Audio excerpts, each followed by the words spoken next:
my goodness! Holy sh!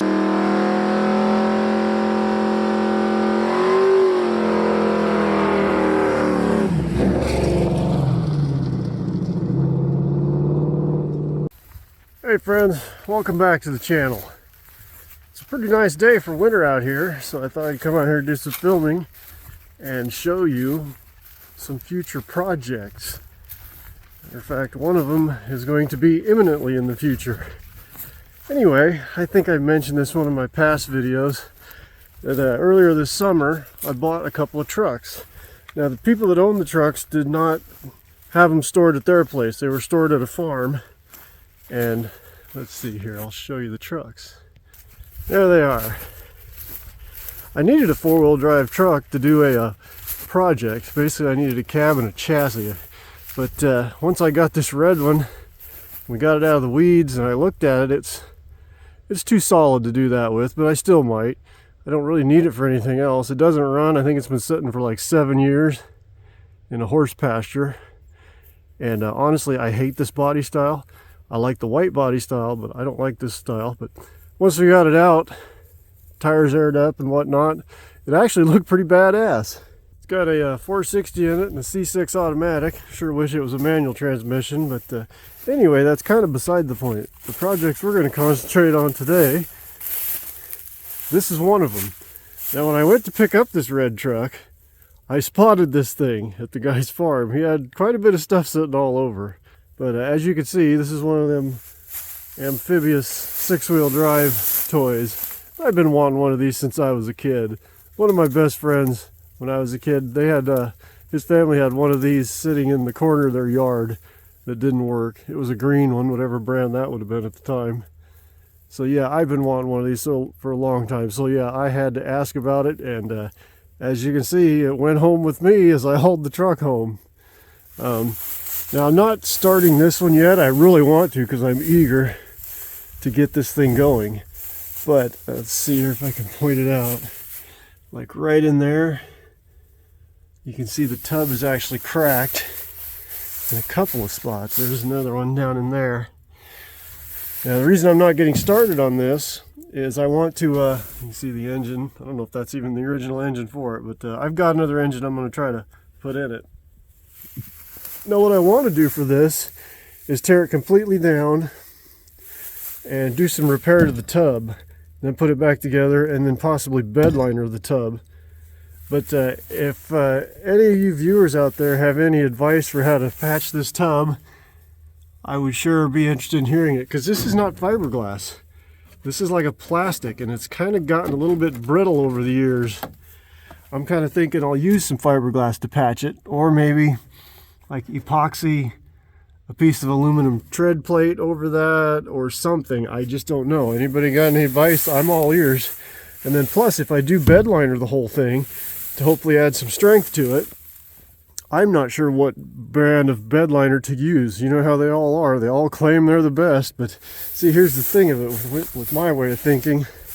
I want the bed liner to be soft and flexible enough that it will move with any flexing of the tub, whether it has to do with temperature or flexing while it's off-roading. But I don't want it to be so soft when you're off-roading and you drag your belly over something. I don't want it to be so soft that it actually grabs the bed liner and gouges it and peels it off and damages it in that way. Looks like there's I don't know if that's a stain way up there towards the front or if that's a crack. But anyway, yeah, anybody got any advice on fixing this tub and what brand of bed liner you think would be the best? I'm all ears. It's gonna be sweet. The guy I got it off of, he made me promise to bring it back and take him for a ride in it. And that is the plan. But that's not what we're getting ready to work on right now. Let's go check out the other ones. Come on, not Steve. I can't leave you out here by yourself. The coyotes or something will get you. Believe it or not, we do actually have at least one mountain lion in the area. It's a dark colored one. I've only caught a very quick glimpse of it, but other people have seen it. So here's the other three treasures I got. A Suzuki King Quad, a Scott's lawnmower, and a Polaris Sportsman 335. Now I bought the 6-wheeler up there as a separate deal, and I just thought about these three after I looked at them. Then I threw him out a package deal offer on all these three, and he accepted. I'm not sure if that was good or bad because I really don't need any more to work on, but here I am. But anyway, I also got a, I think it was a Hammerhead 250 go-kart, and I didn't buy that for me. It ended up going to Phoenix Briggs. His channel is Wrenchin' Redneck, and as of me taping right now, he hasn't done anything with that go-kart yet. I don't know if he's even going to do anything with that as far as channel content, but you might keep an eye on that. It looked like a fun little go-kart, but go-karts just aren't my thing. And really, ATVs really aren't my thing either, but I thought these might be an interesting distraction from, seems like all my projects just take forever, and I'm sure these will too. It's inevitable, it seems like lately for me. But anyway, let's take a closer look at them. Now the King Quad, this thing looks like the venerable bag of smashed assholes. This thing is beat to hell. Now he told me that he thought the engine might be locked up, and I actually got it home, and I didn't know anything about this before I bought it. Like I said, I got a good deal on all three. I didn't really get hurt if I can't do anything with any of them. But yeah, before I bought it, I didn't even do anything with it. But then later on, I found out there is a pull start under the seat. So yeah, the engine is not locked, and it sounds like it does have some compression and feels like it, so maybe it's an ignition problem is why they stopped using it. You can tell it's had a pretty hard life. I mean, even the rack is bent all to hell. Now, as for the lawnmower, he told me, I don't know how long this has been parked. I don't know how long any of these three have been parked. He told me it ran, but he parked it because he was real unhappy with the way the deck mowed. He fought with it, and he finally got fed up and just parked it. So, you know, I've already built that one off-road mower. I checked this out. It's manual transmission. And when I walked over and checked it, the engine wasn't stuck. So, hells yeah. Now, I'm going to try to build this one as cheap and quick as possible. You know, by my standards anyway, and just do a comparison with my other off-road mower that I spent, what, like a year and a half building on and off, you know, just to kind of do a cheap and quick comparison with how much effort I put into the other one. And this one, this actually is in pretty good shape. You see it's had a little bit of farmer type cobbling done to it. Switches, and I suppose they probably had a battery strapped to the rack here, but it's not beat up nearly as bad as the Suzuki. And he said it has a locked up engine, and indeed it does. I might try to get the engine unstuck. From what I'm told about these, from one guy who parts out ATVs, he said these engines were real bad about locking up. So I'm probably not likely to find another replacement engine, but I don't know if I have the one video out of this by the time I do this one, but I've got a Honda motorcycle that I'm currently working on right now, and I bought it with the expressed intent mostly to swap that engine into this. It's a 450 Nighthawk. So that's kind of my plan with that. But I've decided we're going to start out with the Suzuki today. So let's get her picked up and put in the shop. I don't know why, but in the winter, this guy seems to think he needs to eat food out here in the shop, even on nice days.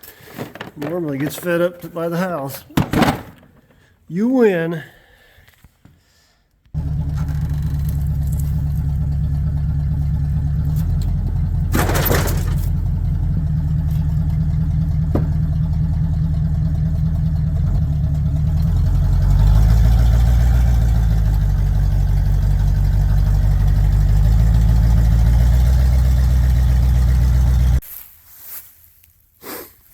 Get a closer look at this thing before it gets all crammed into the shop. I don't know if I'm even going to try to fix these fenders. They are just so mangled.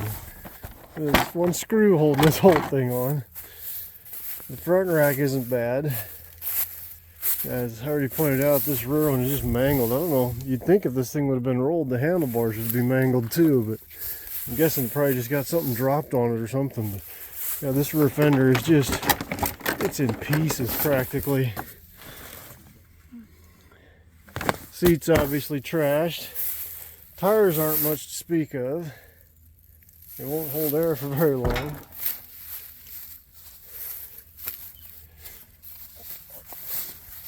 Now, when I first moved into this place years ago, I was out shopping for a motorcycle, and I started looking at, quads. I thought, yeah, I got some land now, I can have a place to play with a quad. And I was looking at I used one of these at the local dealer over to the east. Yeah, I thought, man, this thing was cool. Had you got your 2-wheel drive, 4-wheel drive, and then 4 low. Yeah, I think that's all over here. Super low. And it even has a differential lock. I was like, man, that'd be sweet. Me being a wheeler, I thought that's the shit right there. But obviously, yeah, it was out of my price range, even a used one. I don't remember what it was at the time, but this is how things get in my price range. Buying beat up, derelict, forgotten piles like this and then trying to fix them. That's kind of the way it is with my drivers too. But I thought this was kind of interesting. It actually has a little electric fan to blow air over the engine cylinder head. I don't know what this is all about. That looks like, I don't know if that's factory or not. Kind of looks homemade. But, well, these are independent suspension all the way around.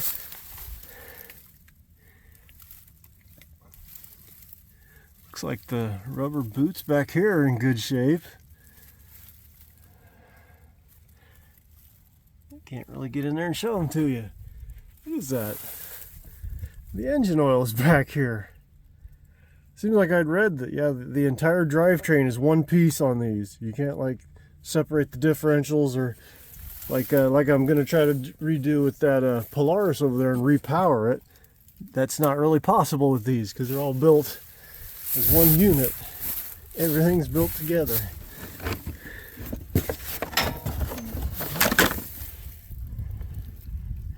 Yeah, that sure looks like the case in the rear. Looks like, take a look at the front here.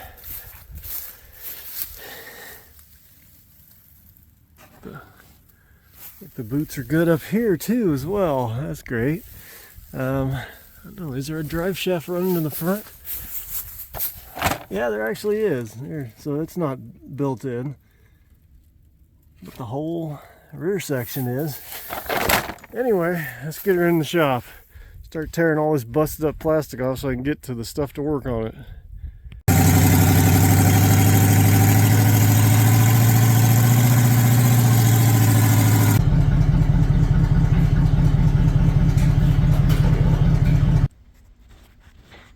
Just spotted this. There's a bat in my shop and I think he's eyeballing me. You plotting on me, boy? He ain't hurting nothing for now. I'll leave him alone. Zoom in on him a little bit. Nasty looking things. Seems like they always show up in my shop in the winter.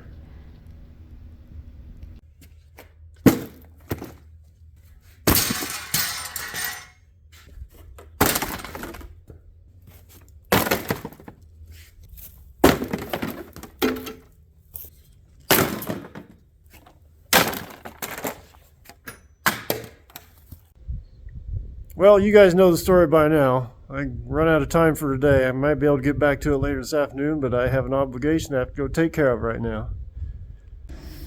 All right, back at it out here. Finally got all the front plastic off. It actually looks, hate to say it, but somewhat respectable with all that mangled stuff off of it. Here's a bad sign I noticed. This isn't just mud here. That is dirt soaked with oil, and it's on both sides, and it's in there pretty good. Get in there and show you. Which means this thing had a pretty good oil leak. So maybe what the former owner told me was right. Maybe this thing did actually seize up, but maybe it somehow became unseized after sitting for so long and going through so many temperature changes, thanks to Mother Nature. I don't know. But probably next thing I need to be doing is check the oil and maybe pull the air filter box open, make sure there's no mouse nests in there. Once those are verified, I think I'll see if she's got spark. Plus I got the fire going here, it's warming up in here. I don't know if that's gonna liven up Batley up there or not.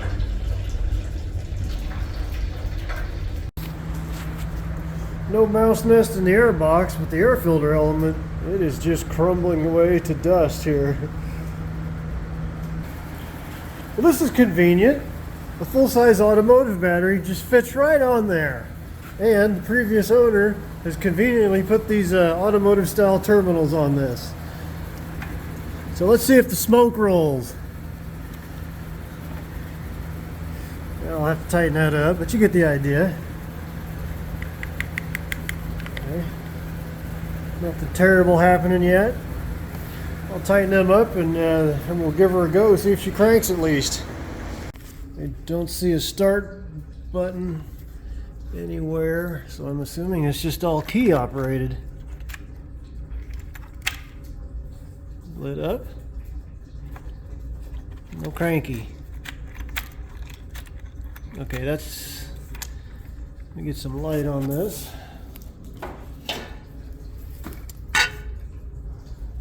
Okay, yeah, there should be a start button here somewhere. Maybe the start button was hidden clear down here, or I couldn't see it. It was rotated down there, but it doesn't matter because it doesn't do anything.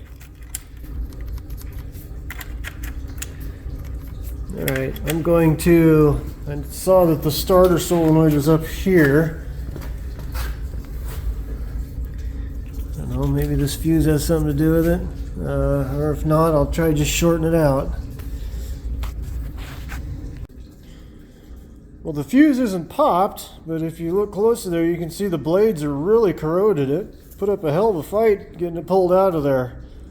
See if I can find a fresh one and put it in there and maybe plunge it in and out of there a few times, get the contacts inside there cleaned up.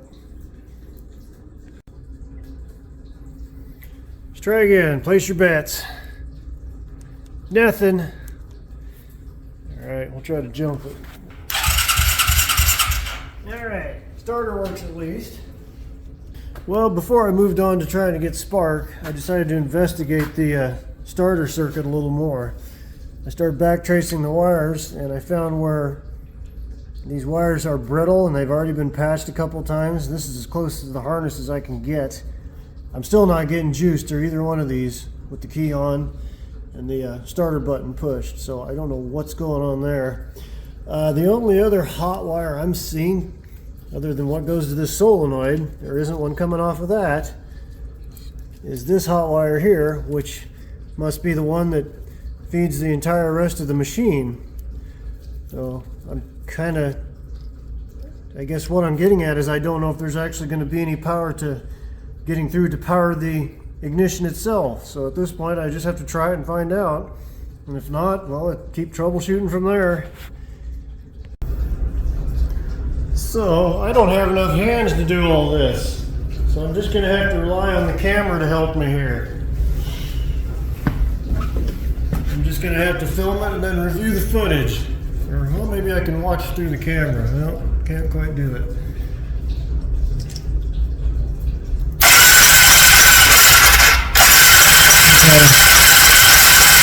I'm not seeing any spark. Oh. I had the key off. Let's try now. Still not seeing any.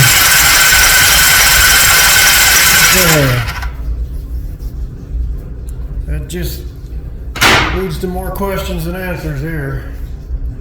Now the women folk are up at the house rearranging the whole thing, so I keep getting called up there to use my muscles. Anyway, back here in the shop again. As we've already covered, there's no spark. Now I don't know if it's because the ignition isn't even getting powered up, or maybe there's some stupid safety switch in here I'm not aware of. I don't know, maybe this on-off switch here isn't even working. I think right now it's time for me to sit down and do a little research, see if I can't find a wiring diagram, and start trying to figure some of this out. Like I said, it provided more questions than answers. I'm seeing this thing is broke. I'm guessing that's some sort of a safety switch or indicator or something. This thing's not plugged into anything. Like there's some repair hackery going on here. Who knows what's going on? Time for research. Alright, I've been at this a while. I pulled the ignition switch out. It is getting power in through the red and out through the orange and also out through the gray, but the gray is for the lights. Initially I thought that there were some mice got in here and chewed on the insulation on these, but now I'm thinking someone else has already been in here trying to diagnose this no ignition, because it seems kind of an odd coincidence that the insulation has been stripped away on one of the wires that I had to deal with as well. But anyway, the power came out of the switch and it ran to, where did I go next? The handlebar switch for the on and off switch. It is right there. The two orange wires, one's orange and white, and the power is getting through. It's in the on position right now. And from there, it sends power all the way back to this plug, which goes to the CDI box. And it is getting power to the CDI box. Now this video I found, the guy was explaining that there's some sort of a neutral safety relay up here, and this is the only thing I'm finding that even looks remotely like a relay that I'm familiar with. So I'm hoping that is it. If he explained it right, and if I'm understanding it right, this relay safety doodad bullshit keeps you from shifting it into reverse when you're already in gear or something like that. I don't know, I've never rode one of these. I'm assuming by his explanation that you have to have it in neutral to put it in reverse. I don't know, but anyway, like I said, this is the only relay I could find so far, and I'm still kind of baffled by the start switch. It is in the handlebar switch here too, and there's the two wires right there. It look like a yellow and an orange. And the yellow one has like a real weak power signal coming in. And even when I add, just run straight up 12 to the orange, it doesn't crank. So I don't know, yeah, there might be something there to that relay. I'm gonna mess around with that and see what I can't get going.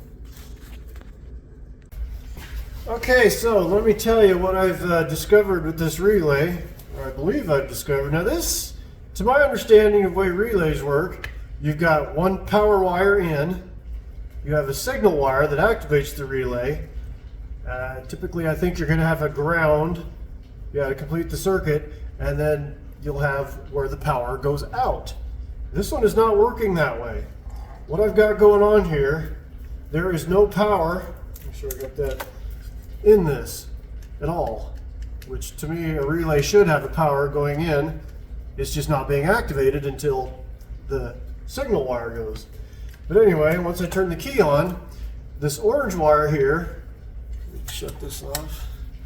This orange wire here is hot.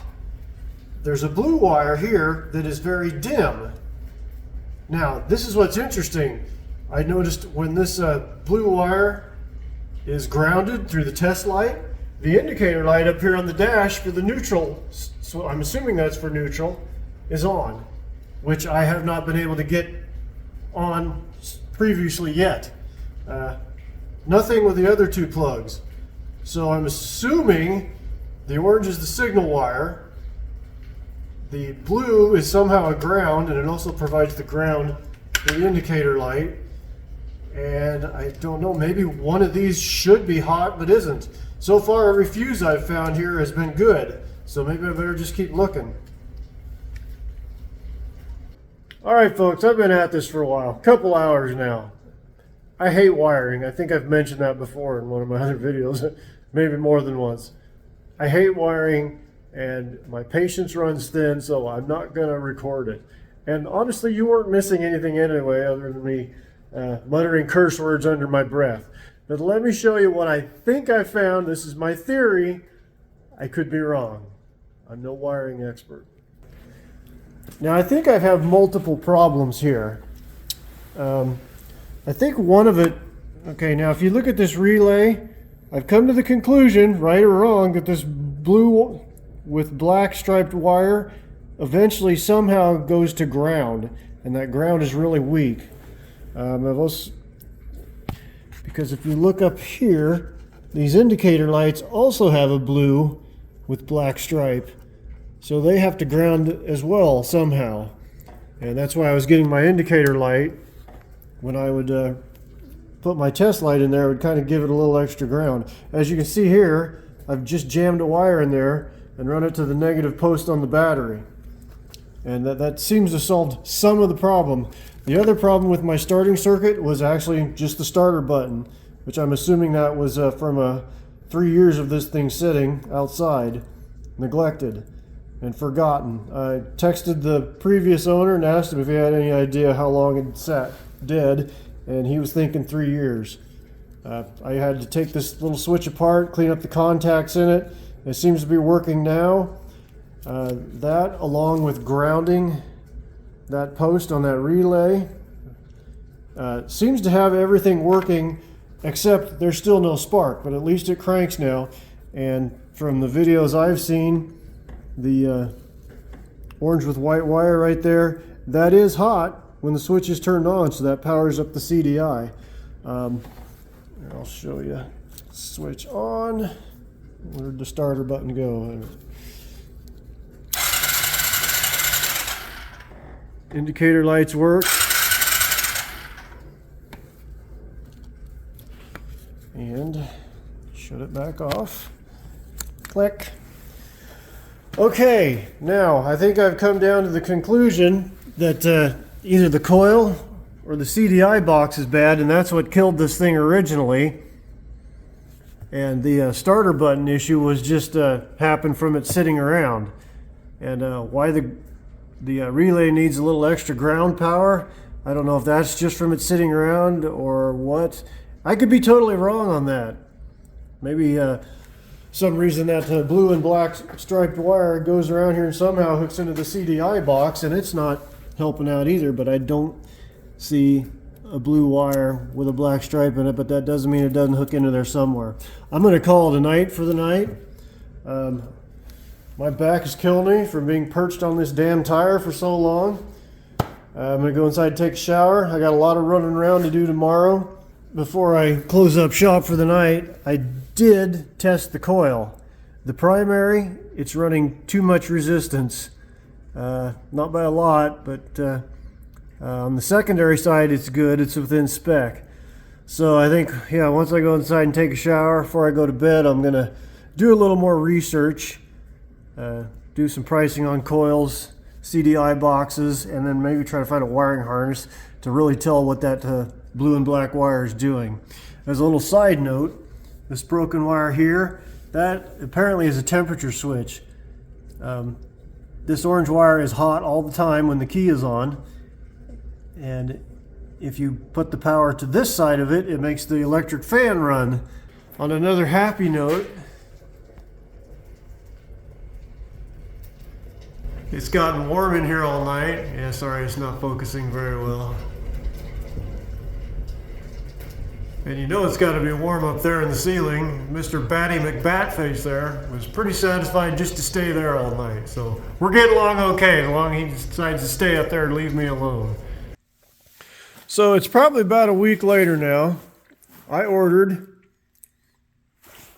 a combination set off eBay. New coil, new CDI box, and a new spark plug. None of it is giving me spark.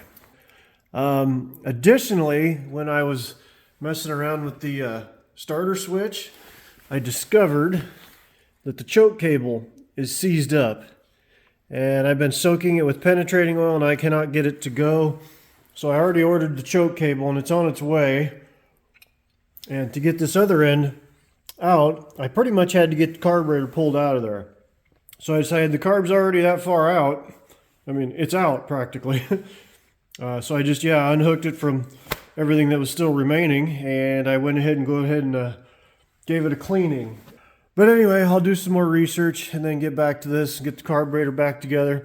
Carburetor wasn't really too bad inside, but boy, the outside was a nasty scuzzy mess. As you can see by the rest of this, you can just imagine how it looked. But we'll get back to it in a couple days. I still got the choke cable coming, and I needed, what was it, the the float bowl gasket or O-ring or whatever you want to call it. It looked awfully flat, so I just went ahead and ordered a kit for the carburetor. So that's why it's not back together yet, but it doesn't matter because I still have no spark. All right, we're back out in the shop here working on the Suzuki again. It's been probably a little over a week. Mostly I was waiting on, let's see, I got a choke cable there, I had to order a new air filter and parts for the carburetor. Got it rebuilt while it was so nasty ass cold out the past few days. My favorite part of that cold spell was one morning I came home, it was 12 below and the wind was blowing like 30 miles an hour. I needed a shower, but unfortunately the shower drain was frozen. So I had to bundle my happy ass up, crawl around underneath the house, pulling insulation and thawing out the drain with a heat gun. So that was a very pleasant morning. But anyway, while I was waiting on parts, that gave me an opportunity to think about this wiring. And as you recall, I grounded out the neutral relay up there. And that kind of was bothering me. Just because it worked, is that what I should have done? So I went back to studying the wiring harness that I found. And if I deciphered the VIN on this correctly, this is a 99 model. I could not find the 99 model wiring diagram on the internet. It's probably out there, I just couldn't find it. Another factor, I was actually considering buying like a climber manual for this. I could not find one on eBay, used or new.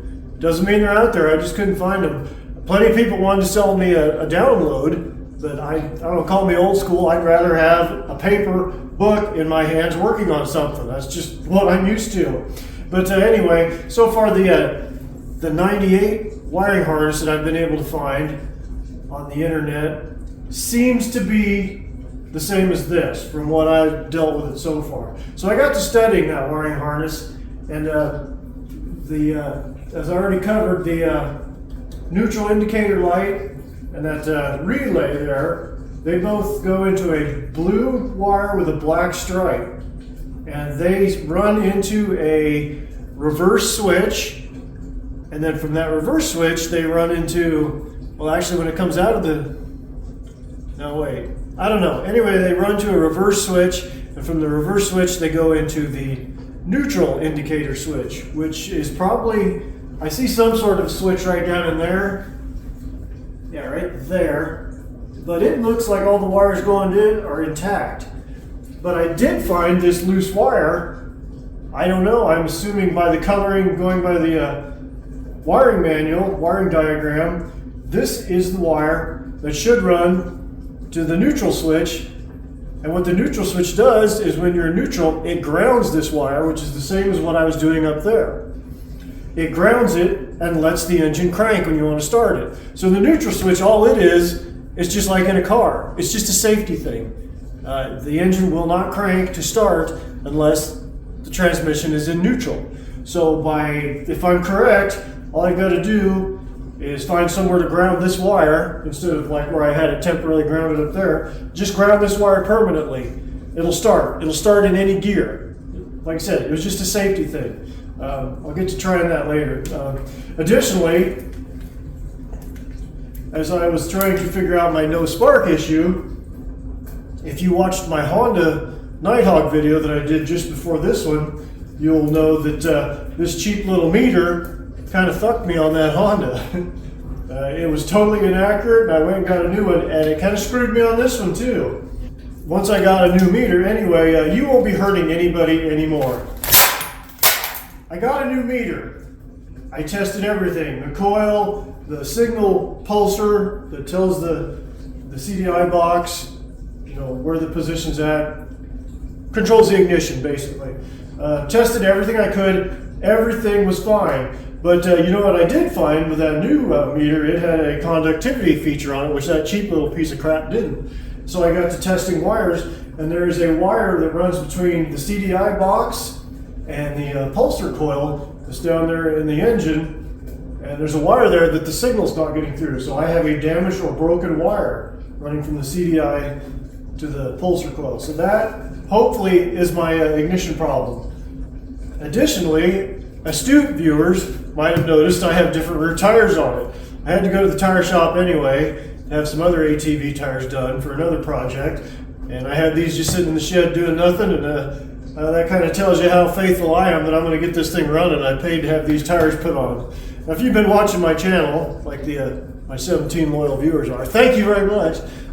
You know I do my own tire work, but I won't mess around with ATV and mower tires. They just ain't worth it. If I had a machine, that'd be great, but they're just too small, and they're just a real cocksucker to wrestle with. So yeah, I had these done. I have some others for the front that I might do. That'll come a little later, but right now that I've spent enough time yammering, I'm going to get busy, ground this, figure out where that broken wire is, get the carburetor back on it. Maybe tonight I can get this thing running. So I trimmed that blue wire that I had found that was disconnected, ran it into this cluster of ground wires that someone has put together with a wire nut. Not the way I would do it, but I just went ahead and kept it. And what is, okay, something's flaky there. Well, my neutral light was working there the whole time. Not that it matters if it's working or not. It's going to be on pretty much all the time. But yep, grounding that blue harness does seem to do the job. Next up, I'm going to fix this wire that runs from the CDI box over to the pulsar coil. And as you see, the harness kind of runs up in there, and I took this plate off. Hey, there's a mouse nest in there. Maybe that's what happened to the wire. I'm going to dig in a little deeper and find out. Well, I didn't really want to tear into it this far, but I thought, yeah, initially I thought I was going to maybe take the lazy way out and just clip the wire here and over here and just string my own new wire. But I thought if there's damage to that harness, or at least one wire, there might be some damage to another, whether it was mouse chewed or got pinched or what. But after getting all these shifters and crap out of the way, and I only managed to lose one of the little E-clips, so hooray for me. But I'm seeing right in here, there's some damage at least to the tape around the harness that runs around here to the pulsar coil. So I'm going to tear into that and see if that's where my problem is. Besides getting in there to get that, it's probably going to make getting all that crap out of the way, make it easier to get the choke cable, the new choke cable strung in through there. And I'm finding there's quite a few, like this one for instance, quite a few old dried up and brittle, I'm assuming that's a vent line going to the front differential or front brakes or something. I don't know what this is, but I see some sort of line going down there to that. There it is. That's the exact wire that was showing no continuity, black with yellow stripe. I'm not seeing any other wires that are damaged. Two big problems I got here. I don't even see the other end of the broken wire. I don't think it looks like it was chewed by a mouse. Otherwise I'd have thought they'd have chewed something else up in there. Looks more like it got pinched, but yeah, I cannot find the other end coming out of the harness. And even if I could, that harness is buried behind that tube on the frame. And there just ain't enough slack to get it pulled out of there and repair it. So what I think I'm going to do is I'm going to come right about here, cut it, and then just splice in a new piece of wire and just kind of tape it into the harness right up until here. So yeah, I'll probably be putting in maybe 6 inches of fresh piece of wire. And put it all back together, hopefully, if I can remember how. Wire is fixed. I didn't keep it the same color, but who cares as long as it works. Normally I'm kind of a white trash and I just kind of twist the wires together and put electrical tape on them, but I was feeling kind of classy tonight, so I used a couple of these. And I even used the heat gun, since I already had it out to thaw out my drain pipes up at the house. Well, I don't have everything hooked back up yet, but I believe I have everything hooked up well enough to check for spark. Let's see what happens. Stay there.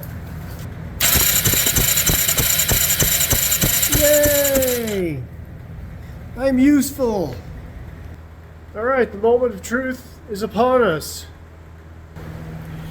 Got my little lawnmower tank hooked up.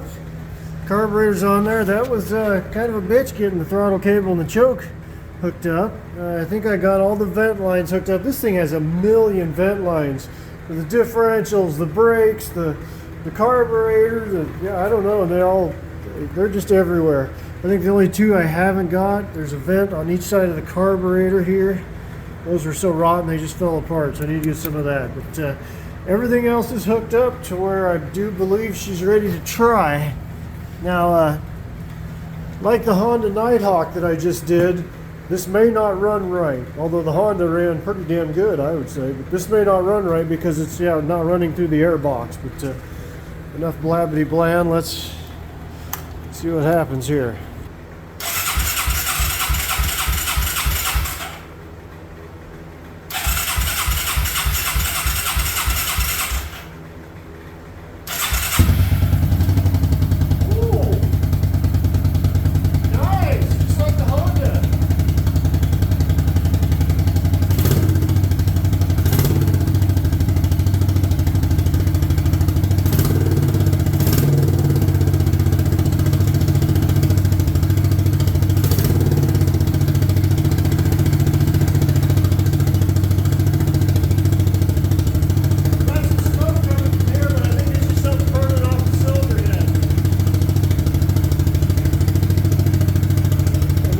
Coming out of the tailpipe. Mouse nest, maybe?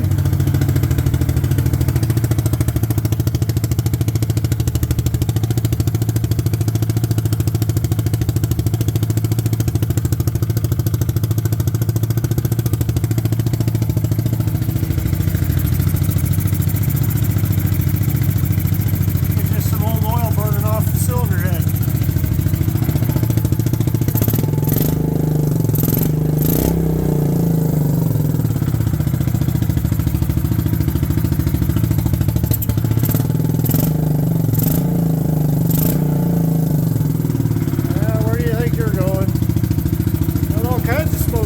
Cylinder head.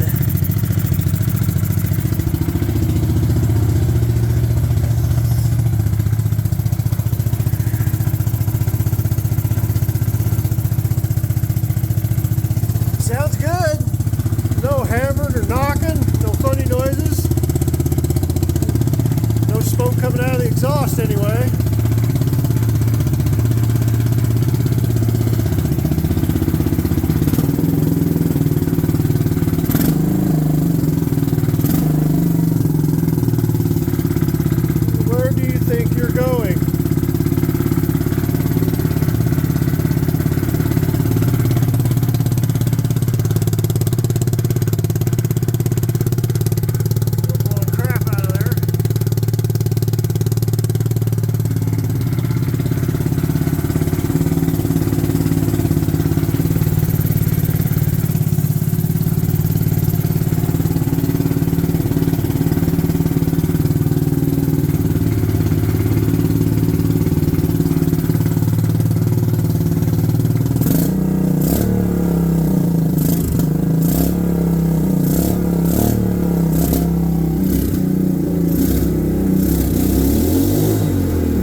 Awesome! Still smoke coming off that cylinder head.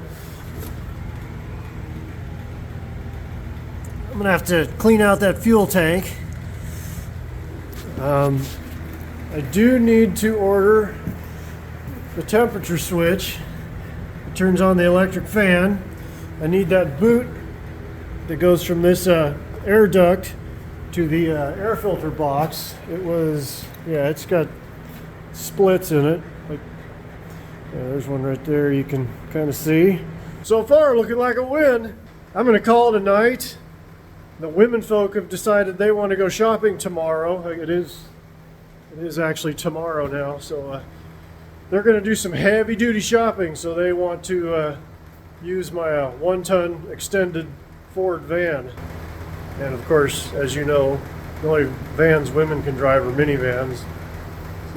They want me to chauffeur them around, so I guess I've been roped into that. So gonna go inside, clean up, get some sleep, and we'll get back to this maybe in a couple more days. Alrighty folks, it's a couple days later.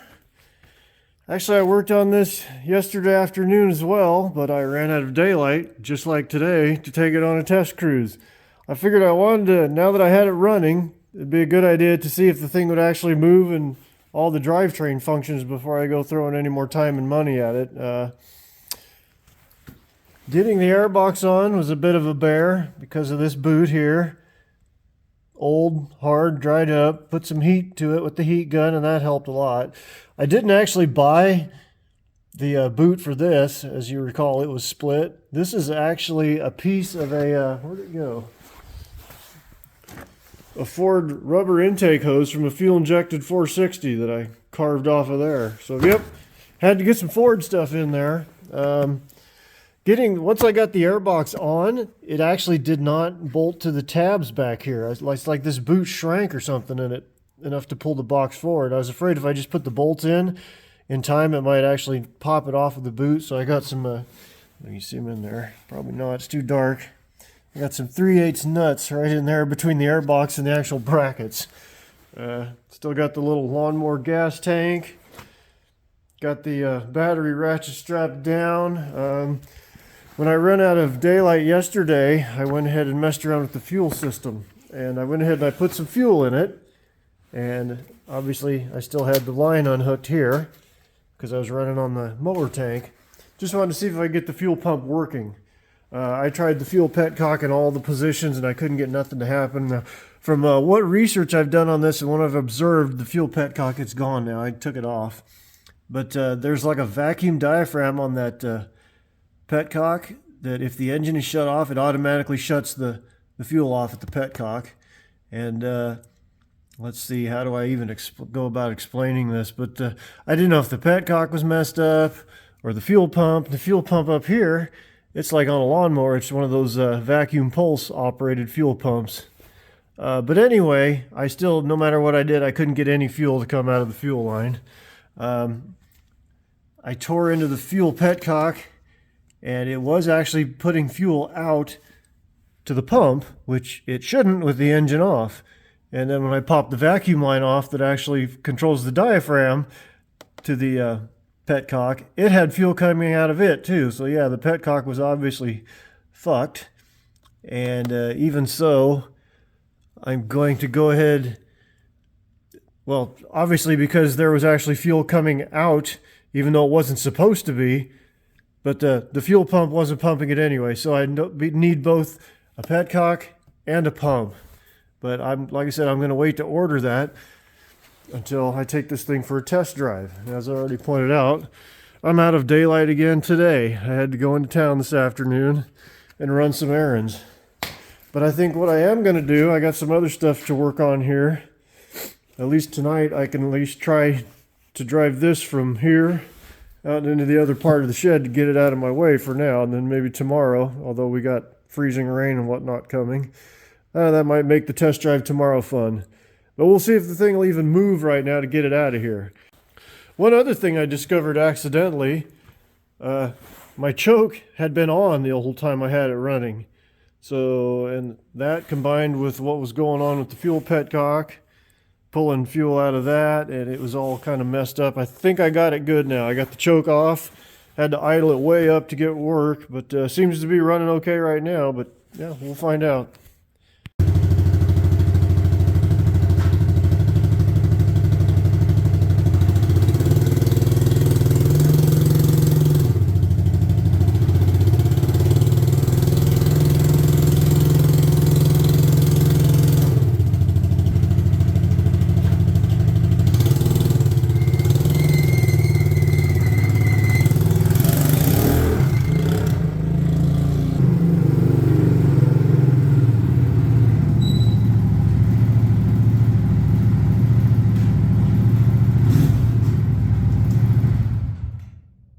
Brakes suck.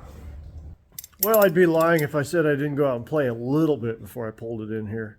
There was one spot, well, I only played for a couple of minutes. It's dark out. I can't see diddly squat. Engine seems pretty peppy, pretty healthy. I'm not too sure about that transmission though. There's one spot out there I just kind of went down the road. Actually, I went around the driveway, down the road a little bit, turned around. Then I went down in the ditch and came up right there where there's a culvert. Not very steep. I'm assuming it's in two-wheel drive, but I had a little trouble climbing back out of the ditch there. There was a little bit of snow there, and I couldn't really tell if the rear tires were spinning or if the transmission was slipping. But we'll take that up tomorrow when there's some daylight, hopefully, if the weather's decent enough to get out here and play a little bit. Next day, obviously, do have some daylight left. Made me up a hack-ass GoPro mount. Let's see what she'll do.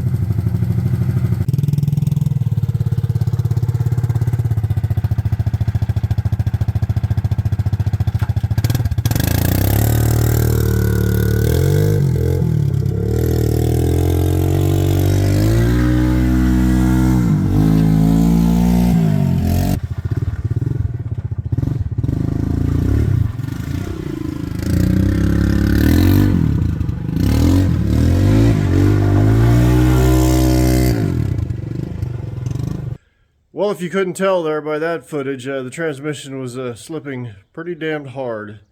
Now, I've found in my research on other YouTube channels, there's one called, I believe it's Schneid's 15. The dude is, I don't need to buy a manual because he's got everything covered. He's got a video I found, stumbled across last night. I didn't stumble across, I was looking for it, where he did a clutch adjustment on this. There's two clutches in this, to my understanding, by the way he explained it. And the only one you can adjust is the rear one. So I'm going to give that a shot, see if that makes a difference. Well, I did show you the adjustment of the clutch, obviously. Like I said, that's Schneid's 15. If you're interested in working on these quads, that's the channel to go to. That guy is a clearinghouse of information on these. That's why I'm not worried about buying a manual. I don't know the guy, but yeah, if you're even looking for working on one of these King Quads, you're going to find his videos anyway. But I did adjust the clutch. While I was doing it, it didn't really feel like there was a difference, but getting out and going for a little test drive, it does seem to be better, so let's give it a real test now.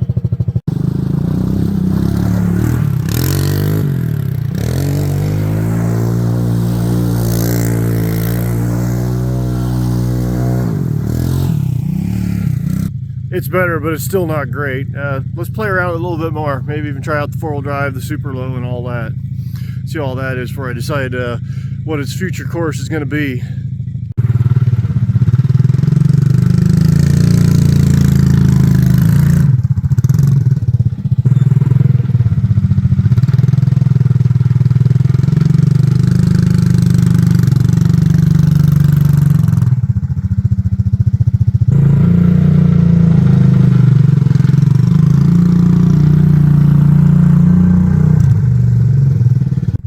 Okay, so far, low range and super low seem to work. I haven't tried the front diff lock yet, but honestly, I don't feel a huge difference between high range and the first low range. Super low, yeah, but let's take it on up into the trees and play a little bit. I'll try out the front diff lock there.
Well, that was exhausting, but it was surprisingly fun. It almost seems kind of pathetic, but it is muddy, wet logs. Yeah, not a lot of traction there. I think, in regular low range, just for tooling around and playing, it's got plenty of speed and power. I think the only reason you'd use high side is like getting out on the road or on a flat surface to cover a lot of distance.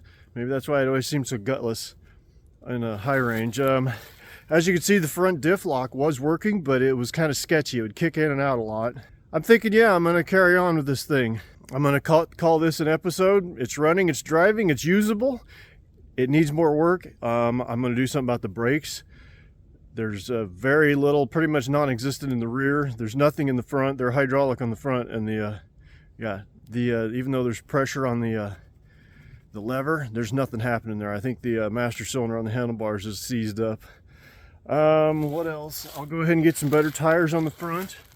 I've got some tires that I'll put on the front, but they use a 12-inch wheel, so I'm going to have to make a set of wheels because these are 11s. The seat, I'll do something with that. And the plastic, yeah, my back of my shoes are just full of mud where those rear tires are just, and as you can see, the front tires were just throwing crap all over me. I mean, it would be kind of fun in a dry environment, just running without any fenders. But I do have a couple of ideas for fenders, because if you start looking up used fenders on eBay and whatnot, it costs a small fortune to put all new fenders on this. Sam Squanch sneaking up on me. Anyway, I've got an idea. It's going to be total white trash sketch, but hey. Yeah, we'll carry on this video, make it a two-parter while I kind of get this thing a little more respectable. But it's proven to be a lot more fun than I thought it would be. I can't say that the ride, it's kind of rough, but it's not nearly as bad as my off-road mud mower. Till next time, get out there and find yourself a project and have fun.